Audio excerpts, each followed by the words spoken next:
क्या कर दिया है आप जरा देखिए। ये हैं अंडमान निकोबार के लोग, इस तरह से रहते हैं ये बेचारे।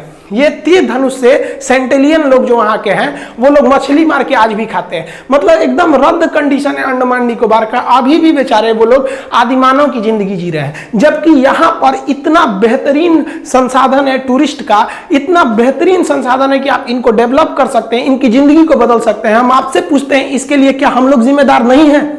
आखिर इनके हालत के लिए कौन जिम्मेदार है? क्या हमारे देश के नहीं है? आप बताइएगा, आप कहिएगा यहाँ पे आपके साथ इनका फोटो लगाया जाए कि ये भी हिंदुस्तानी है, आप भी हिंदुस्तानी है। सोचिए हिंदुस्तान के अंदर कितना भेदभाव होता है।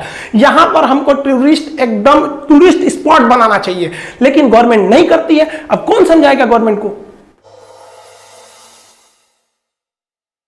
अब बात करते हैं भारत का जो स्ट्रेटेजिक रूप से काफी महत्वपूर्ण, लेकिन भारत गलती कहां कर रहा है, तो अंडमान के एरिया में। देखिए अंडमान निकोबार का हम हिस्ट्री आपको तो पढ़ाया भी है क्लास में कि पहले ये जापान पर अधिकार था। जापान ने सुभाष चंद्र को गिफ्ट में दिया, सुभाष चंद्र ने इसे नाम शहीद एवं स्वराज रखा। पहले अंग्रेज यहाँ सेलुलर जेल बनाए थे जहां काला पानी की सजा सुनाते थे। यहीं पर आपके सेम्पेन जनजाति है, सैडल पीक है, ये सब हम आपको क्लास में बता चुके हैं। लेकिन ये अंडमान निकोबार एरिया काफी महत्वपूर्ण है क्योंकि चाइना चाहता है कि इंडियन नेवी को हिंद महासागर में ही रोक दिया जाए। तो चाइना ने हिंद महासागर में अपनी पनडुब्बियों को पहुंचाना चालू कर दिया है। और चाइना ये यहां पर बांग्लादेश और थाईलैंड और खास करके श्रीलंका का हम्बनटोटा बंदरगाह को यूज भी कर सकता है। भारत सरकार को क्या करना चाहिए कि ये अंडमान निकोबार का एरिया, पहले तो जापान ने गिफ्ट में दिया था, तो जापान और इस साइड में ऑस्ट्रेलिया है और अमेरिका, इसका यहां पे ज्वाइंट वेंचर बनाना चाहिए, एक तो ज्वाइंट बेस बनाना चाहिए। हालांकि हमारे यहां पर ट्राई जंक्शन है, आर्मी है, एयरफोर्स है, नेवी है, लेकिन ये एरिया काफी हद तक पिछड़ता जा रहा है। आपको पता होगा यहां से ही निकलता है आपका मलक्का स्ट्रेट और इस रास्ते से ही चीन का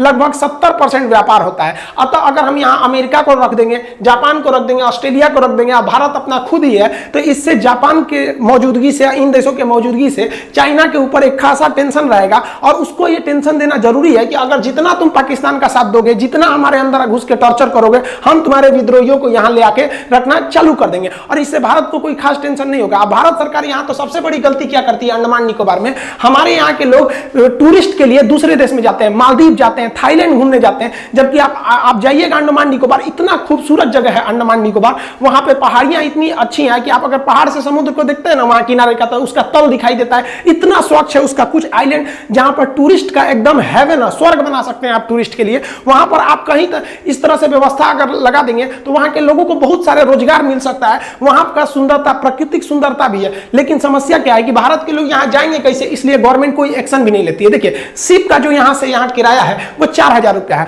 मान लीजिए आप किसी को 2 दिन के ट्रिप पे भेजते हैं तो 1 दिन में 1000 का खाएगा, 2 दिन में 2000 का, यानी टोटल खर्चा उस पे 6000 का है। गवर्नमेंट को, कंपनियों को इनिशिएटिव लेनी चाहिए कि भाई जिनको जिनको यहां से घूमने जाना है आप जाइए, वहां पर घूमने से वो एरिया में टूरिस्ट के बढ़ने से वो एरिया काफी अट्रैक्टिव हो जाता है और दुनिया के भी टूरिस्ट आएंगे तो भारत को काफी ज्यादा इससे रेवेन्यू मिलेगी। यहां जाएगा कौन? 6000 रुपये में आपको यहां ले जा सकता है। कंपनी को कहिए भाई तुम 10,000 में ले जाओ, 4000 तुम कमीशन रखो, लेकिन हमारे पास कोई साधन ही नहीं है, आप जाइएगा कहां से? इस तरह का कोई बहुत बड़ा प्लेटफॉर्म भी नहीं है। भारत सरकार इस ऐसे मतलब समृद्ध जगह को एकदम खोते जा रही है। हमारे यहाँ जो आइलैंड पे घूमने के लिए लोग जाते हैं, भाई मालदीव जाइए, हमारे यहाँ के हीरो हीरोइन लोग दुबई घूमने जाते हैं, मालदीव समुद्र का किनारा, इससे बेहतर है कहीं समुद्र का किनारा, लेकिन गवर्नमेंट जो है ना इस पर कोई एक्शन नहीं लेती है।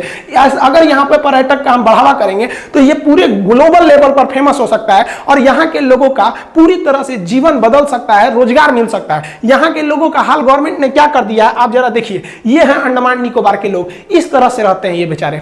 ये तीर धनुष से सेंटेलियन लोग जो वहां के हैं वो लोग मछली मार के आज भी खाते हैं। मतलब एकदम रद्द कंडीशन है अंडमान निकोबार का। अभी भी बेचारे वो लोग आदिमानव की जिंदगी जी रहे हैं, जबकि यहां पर इतना बेहतरीन संसाधन है टूरिस्ट का, इतना बेहतरीन संसाधन है कि आप इनको डेवलप कर सकते हैं, इनकी जिंदगी को बदल सकते हैं। हम आपसे पूछते हैं इसके लिए क्या हम लोग जिम्मेदार नहीं है? आखिर इनके हालत के लिए कौन जिम्मेदार है? क्या हमारे देश के नहीं है? आप बताइएगा, आप कहिएगा यहाँ पे आपके साथ इनका फोटो लगाया जाए कि ये भी हिंदुस्तानी है, आप भी हिंदुस्तानी है। सोचिए हिंदुस्तान के अंदर कितना भेदभाव होता है। यहाँ पर हमको एकदम टूरिस्ट स्पॉट बनाना चाहिए, लेकिन गवर्नमेंट नहीं करती है। अब कौन समझाएगा गवर्नमेंट को?